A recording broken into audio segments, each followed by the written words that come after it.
Conversations we have convened as part of this Epidemic Urbanism Initiative have illuminated the need to not only rethink work and workplaces in light of COVID and, of course, past and future pandemics as well, but also to realize the specific hazards that frontline workers face during times of pestilence. For example, we saw in historical case studies from Bombay to Mauritius that new types of work are created to respond to and surveil those who fell ill. And in today's context, there's need for us to think about such essential and frontline workers, as well as to rethink the place and practices of other workers more broadly in the era of social distancing. Today, we are joined by Dr. Ed Yelin and Dr. Cristina Banks, who will discuss implications of our current and future pandemics on work and workplaces. Dr. Cristina Banks is director of the Interdisciplinary Center for Healthy Workplaces, a global research center at the University of California, Berkeley, whose purpose is to gather together all known science across disciplines regarding employee health and well-being, and to translate findings into a new organizational template for healthy workplaces. In collaboration with Dr. Sheldon Zedek, Dr. Banks leads a team of 30 researchers spanning multiple disciplines and more than 20 affiliates in collecting and integrating known scientific findings and creating new research programs to advance our knowledge in this area. Dr. Banks is also a senior lecturer at the Haas School of Business, where she has taught organizational behavior and human resources management for 30 years. She founded 2 consulting firms, one focused on job design, organizational policies and procedures, performance management and organizational functioning, and the other focused on employment law compliance. She also founded 2 nonprofits, each dedicated to serving the needs of society. She has also served as a board director on 2 publicly held companies and as a member of several nonprofit boards. Dr. Banks is an elected fellow of the Society for Industrial Organizational Psychology and the American Psychological Association. She earned her doctorate in industrial organizational psychology at the University of Minnesota in 1979. Dr. Yelin is emeritus professor in the Department of Medicine and Philip R. Lee Institute for Health Policy Studies at the University of California, San Francisco, and core researcher at the Interdisciplinary Center for Healthy Workplaces. Dr. Yelin has been researching the interaction between work and health for 4 decades, showing both how adverse working conditions affect the health of individuals and the working age population as a whole, and conversely, how persons with health problems can function in contemporary employment. Dr. Yelin has won numerous awards for his research, including election to membership in the National Academy of Social Insurance and the Distinguished Scholar Award from the American College of Rheumatology. In the center, Dr. Yelin is focusing on how changes in the nature of work affect the health of the workforce, for example, the growth of contingent work in general and so-called gig jobs in particular. Thank you, Caitlin, and thank you, Mohammed, for having us. As Cristina and I thought about how to couch this conversation, if we had had this conversation in March or April, it would have been about how the ecologies of production were driving the pandemic, driving the increased caseload and driving mortality. And of course, those ecologies of production, farm work, warehouse work, delivery people, public transit workers, and people who work in meatpacking plants and the like are still disproportionately among those who are experiencing COVID-19. And obviously, those people, it dovetails with the people who are vulnerable in our society because the people who have those jobs are disproportionately members of minorities. But we're having this discussion in early August. In California, where Cristina and I live and work, we thought we had this pandemic beaten. By late May, caseloads were down. The so-called R value was at 1 or below it. In San Francisco, where I live and work, there were fewer than a dozen people in the hospital in the entire city, and UCSF, where I work, was sending its physicians and nurses to New York to help deal with the pandemic.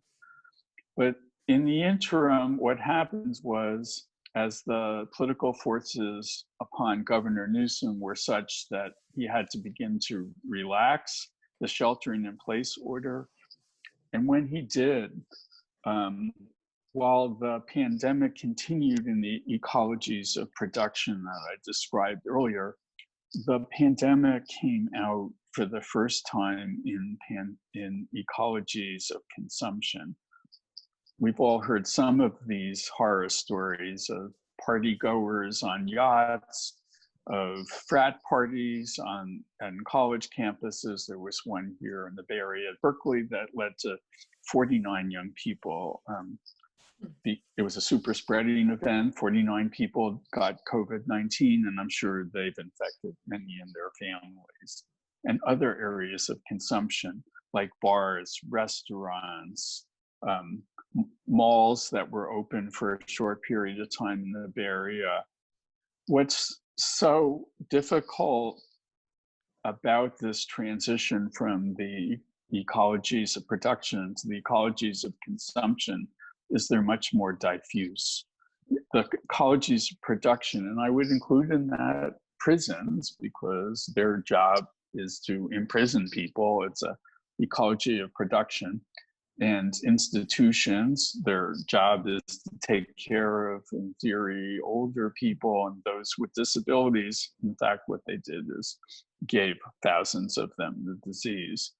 Those were defined places. The ecologies of consumption are more diverse and diffuse and disseminated, and they're much harder to police. When we all, who are white collar workers, were able to shelter in place, we were able to shut down a lot of the pandemic's impact on productive activities. And because the places that were not as readily shut down were nevertheless clearly defined, we were even able to begin to turn the corner on the ecologies of production for blue collar and pink collar work. But the ecologies of consumption that are now driving the growth in the pandemic in California are much more difficult to define. They're often in people's backyards, in their swimming pools, in the bars that say that they're closing but don't really do so, in the fraternity parties, in parks. In San Francisco, in Dolores Park, which is a beautiful park at the intersection of the Latinx community and the gay communities, there are circles drawn in the grass to keep people 6 feet apart. But those circles are about as effective as well, I don't know, they're just ineffective. Let's leave it at that. And so we're at a much more difficult point in the pandemic. A lot of the growth in the ecologies of consumption are occurring because people grew weary of following the edicts, and because the people who are inhabiting these ecologies of consumption are by and large people who view themselves as immune, and maybe they don't view themselves as transmitters of the disease because they don't view themselves as recipients of contagion.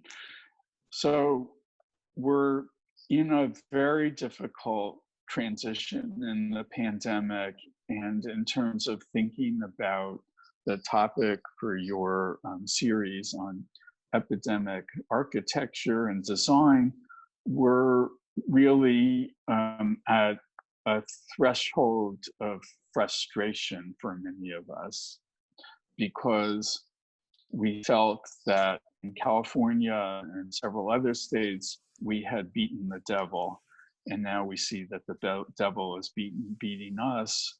And I think this would be a good segue to Dr. Banks' part of the discussion, because she's going to talk about just how difficult it is to beat the devil when the devil has evolved to the ecologies of consumption.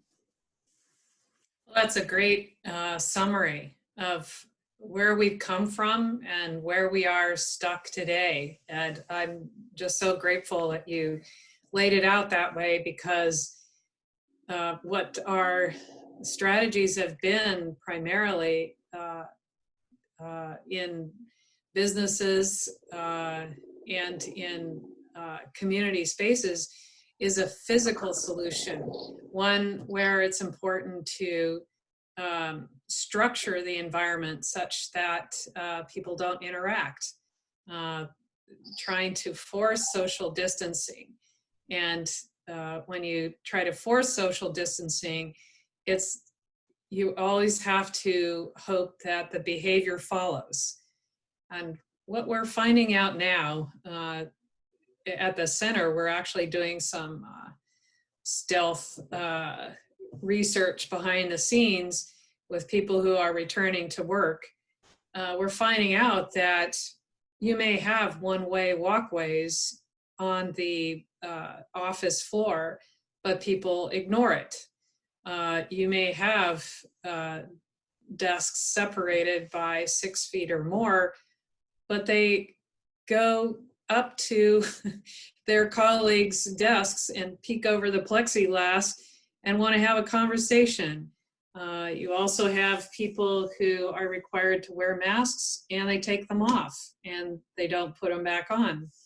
So it's not hopeless. It's just that it can't be solved by a physical solution alone. And that's where all the emphasis is right now is, what's the right floor plan? What's the right set of rules? What's the right protocol of questions to ask as people enter? And what we need is to add a psychological component to this, because in my mind, it really comes down to what are the incentives that are driving behavior? Because actually people act in ways that are in their best interest, whatever is the greatest gain. We've known that for centuries, that people have to be motivated to act in different ways, and they have to be motivated to change their ways. So I think I want to speak to the psychological side of this pandemic, and also to remind people that the kinds of things I'm going to talk about now aren't new. They're just exaggerated by COVID. That the kinds of things that have created health and well-being issues pre-COVID are still here, and they've just multiplied because of the constraints that are being put on our lives. So to start with, if we want to know about human behavior, we have to start with people's basic human needs. And I know that's getting pretty basic, but satisfaction of those basic needs is fundamental to people's life satisfaction and their survival instinct, frankly. So what we have going on now is a threat to our basic human needs, many of them. Our basic human need of the need for safety and security is absolutely threatened by an invisible threat. Unfortunately, we can't see the threat in the air. If there are droplets full of virus, we can't see it. And so we don't know where it is, and we don't know who's propagating it. So we've lost our sense of security and safety. We've also lost our sense of autonomy when we could choose whether to go into work or not, or where we walk around in the workplace, or who we talk to, how we talk to them, and so on. That was all autonomous behavior. And what we're now being told is that we can't talk to other people. We can only talk to them in particular ways and in particular places at particular times. We also have lost our need for belonging and connection with people. I know we can all Zoom. I know that many of us are spending long hours every day Zooming with other people. And we've managed to stay connected with some people. But that avenue of connection often isn't very satisfying because it's done in a compelled way because it's around a work task or a discussion that's work related, and we've lost our connection to our other colleagues in the workplace and also our connection to the organization because we only see a very small part of it. There's also diminishing feelings of meaningfulness to our work because it's so constrained. And probably overarching everything is there are diminishing opportunities for experiencing positive emotions. So all this is saying is we're in a spot where we don't have many sources of well-being, many sources to satisfy those needs, and therefore it challenges our health and well-being. So now we have to think about what are our choices here in terms of how we're going to deal with day-to-day living. We have basically three choices. We can stay home and be out of the danger of coming in contact with the virus to create a safety bubble around ourselves and hopefully controlling everybody in the home so that they don't bring the virus in. That's a question mark. But we can choose to stay home and stay away from other sources of the virus. We can also choose to go back to work. Maybe that there isn't much choice there in that we are told we have to report to work. Essential workers are facing this. But when they go to work, they're facing the risk of contracting the virus. The positive end is that they can actually restore some of their need for connection. So what you get in the workplace is connection, but you also get a hunk of risk. And what makes you feel okay about going to work, going to that workplace, is if you have faith that the employer has done everything it can do to control the contagion in the workplace. And of course, that's an iffy thing. So there's a third thing here. There's a third option, which we are not thinking about because we've made this a binary choice, home or work. The third really comes from thinking about what's the real issue here that is creating so much chaos for ourselves and not being solved properly so that it is propagating the virus through our population. And that's the issue of social distancing. That's really what this is all about, is that we need to separate people and prevent interaction. That sets up a whole lot of those conditions that I laid out a minute ago, where we are in dissatisfying environments. So if social distancing and isolation for other people is what we have to do in order to survive this pandemic, we have to acknowledge that this is not our natural state. We want to affiliate, and we will fight against controls which force us to socially isolate. So why don't we, accept what it is and not look to police solutions or controlling solutions to make sure people comply? Like that's all negative and punishing orientations. And what we know about punishment is if people can't really control their behavior, they're going to escape from the punisher. So they're going to do this nonetheless and try to do it out of plain sight. So the third option is to create safety bubbles where social distancing is not required within the bubble.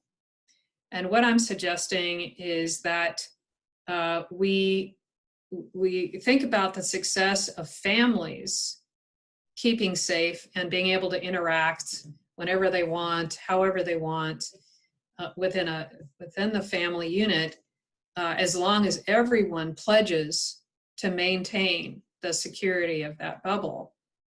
So borrowing on that idea, we can think about teams of workers or groups of workers creating a safety bubble, which means that they share the same germ pool, and they take an oath, they take a pledge that they won't threaten the safety of that bubble by interacting outside the bubble without taking these precautions. And why would anybody do that? They would do that through loyalty and trust that they establish with that small group. And the reason why there's some hope that this might work is that we have to find a value that people have that overcomes any other self-interested value that has to do with wanting to go out and drink and party and so on unsafely. And so it's the bond among people that is really going to create the safety. And if they can establish such a bubble that's not necessarily physical, but it's an oath that they make to each other, they can move freely within the bubble. And there's evidence that this is already emerging by families getting together in a neighborhood and deciding our kids need to play with each other. Let's decide that we create our own community and we will be safe within it, and we will practice safe behaviors outside of it so we don't bring any contamination in. Okay, so that's happening. And also with the opening of schools, some families are getting together and saying, let's have our children and their friends get together, hire a teacher to do the virtual learning instruction, and we don't let anybody else in, and we protect this group. Well, it's a small step to having teams of workers, groups of workers, people that want to affiliate together through their organization, forming a bubble through co-working space and other forms of outside the organization but not inside people's homes arrangements. So co-working space is emerging as a tremendous opportunity outside of normal office environments, where corporations can rent whole sections of co-working space and then allow flexible use of that by a host of workers from their organization, and then locate them in the communities where these people live in order to cut the commute. I mean, there's so many aspects to this, I could talk too long about that. But the idea is we need to think about how to bring in more of these satisfying aspects of our basic human needs. And we can do that by creating safety bubbles. And the bubble can be as big as the group can establish a circle of trust. And there are avenues to make this happen. Can I, just to join our two parts of this discussion, one of the ways that work groups often coalesce is, ironically, when they get together in places of consumption, restaurants, bars, homes, for office parties and the like. Or many of us cherish the opportunity we have to work out of the office together on projects. So Christina's suggestion gets joined with the ecologies of consumption, because the bubble would have to operate in a way that it traditionally does not, for those very important work-related activities that don't take place in the work environment. They take place in places of consumption. They could no longer take place in consumption. Even a private room in a restaurant is not safe enough, because there are servers in and out. There are other clients of the restaurant or the bar in and out.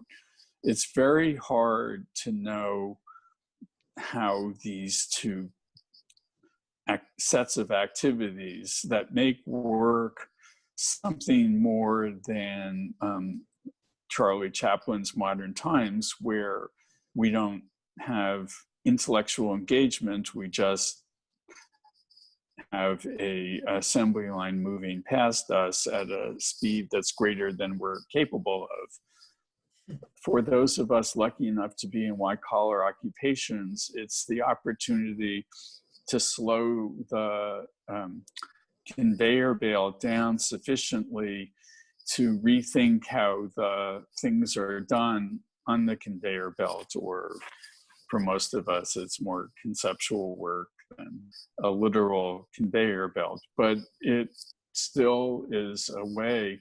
And so we'd have to envision, and Caitlin, this comes back to the work that you've done about the architecture of work environments for younger generations, because I think people are beginning to think about what the architecture is for that kind of interactive work that would, and we can begin to think about how it could be done more safely, how the work environment that fostered these kinds of collaborations could be done more safely. Classically, it's the open office architecture of the tech firms would be, which has some aspects of it that are appealing to all of us, would be about as unsafe a physical environment during the pandemic as one can imagine. And at my employer, UCSF, they were moving in the direction of open architecture. And even pre-pandemic, they had to put a brake on it, and now they have put a screeching halt to it, because it would be about as unsafe an environment to do the kinds of collaborative work that we all know is richly rewarding and probably redounds to our work organizations, but cannot be done in the confined space of either a traditional workplace, and for safety reasons, it can't be done in the confines of the open office architecture. So Ed, this is a really good comment, because I want to create a visual, which is put in your mind bubbles. And the bubbles are of different sizes, but each bubble represents a unit of people who have taken this oath of loyalty to each other. And so they're free to go anywhere. And then we've got a lot of places. And the places can be work, it could be the gym, it could be schools, it could be the office, it could be co-working space, it could be bars. But the idea is the bubble needs to stay intact. And so for people to feel free within the bubble, it has to stay intact. So what if we had the ability to reserve a bar for a large community? That's one bubble. And guess what? We can join bubbles. Because if people in each bubble take an oath, each group takes an oath, and those bubbles can now join together. Now you got a bigger bubble. Of course, what we're trying to do nationally is create one big bubble, right? Because we want everybody to wear masks. We want everybody to hand wash and everything. That's not working. So we've got to start small and start building out. And people would be free to go anywhere to enjoy all of the advantages of society that we had pre-COVID, as long as we take this oath and create these safety bubbles.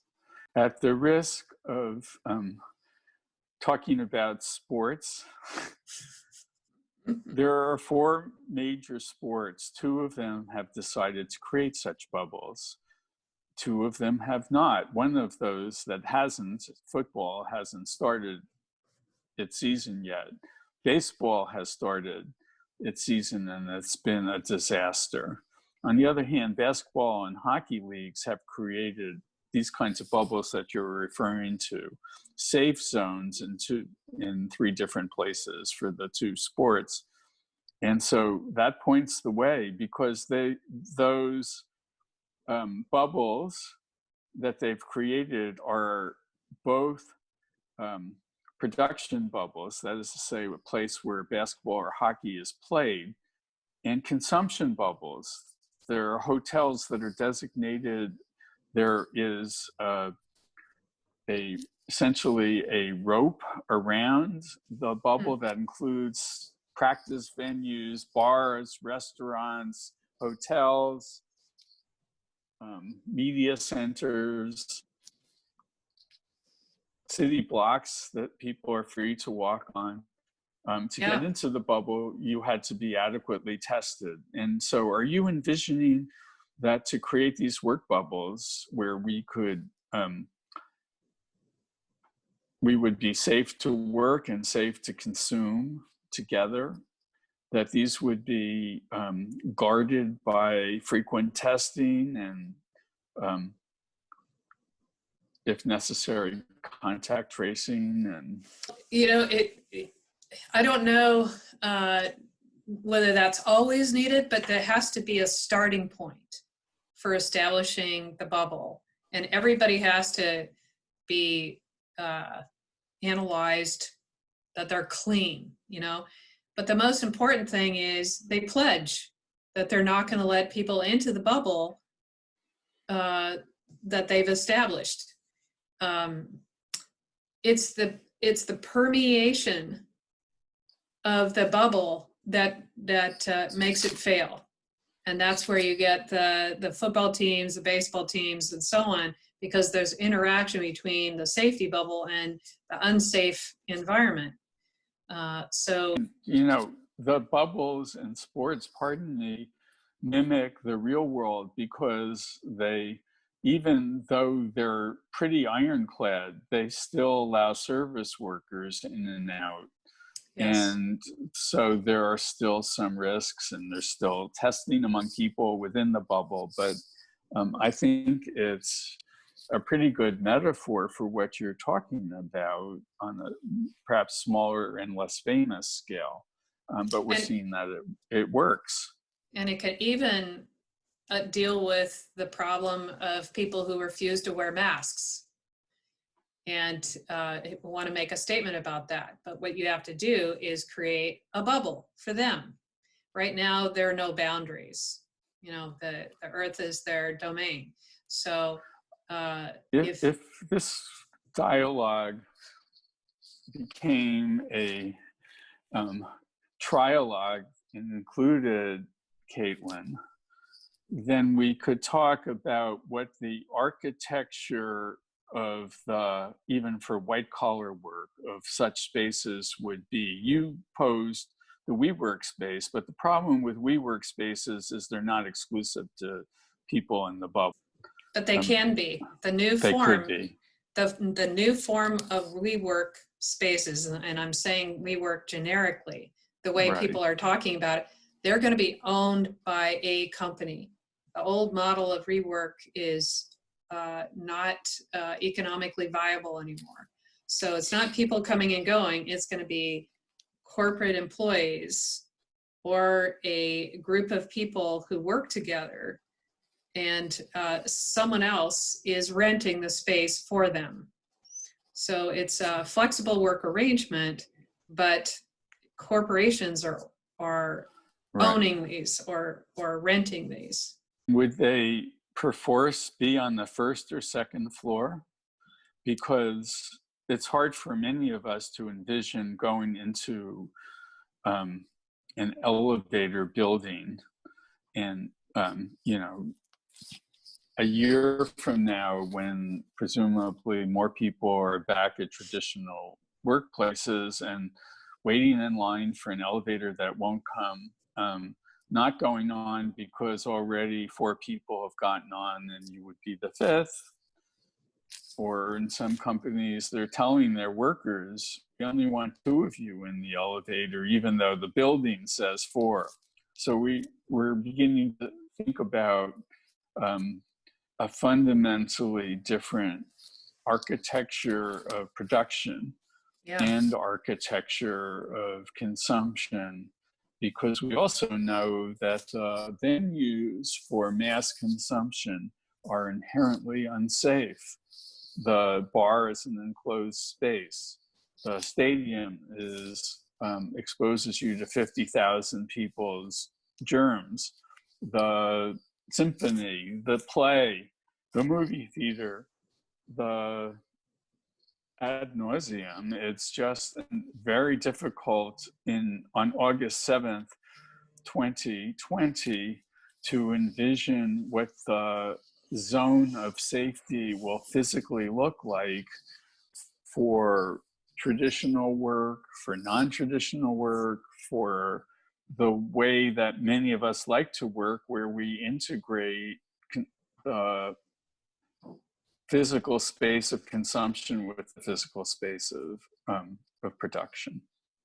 Right, right. Well, I think we've given Caitlin and Mohammed plenty to think about. And we want to thank you for giving us the opportunity to share our thoughts with you both.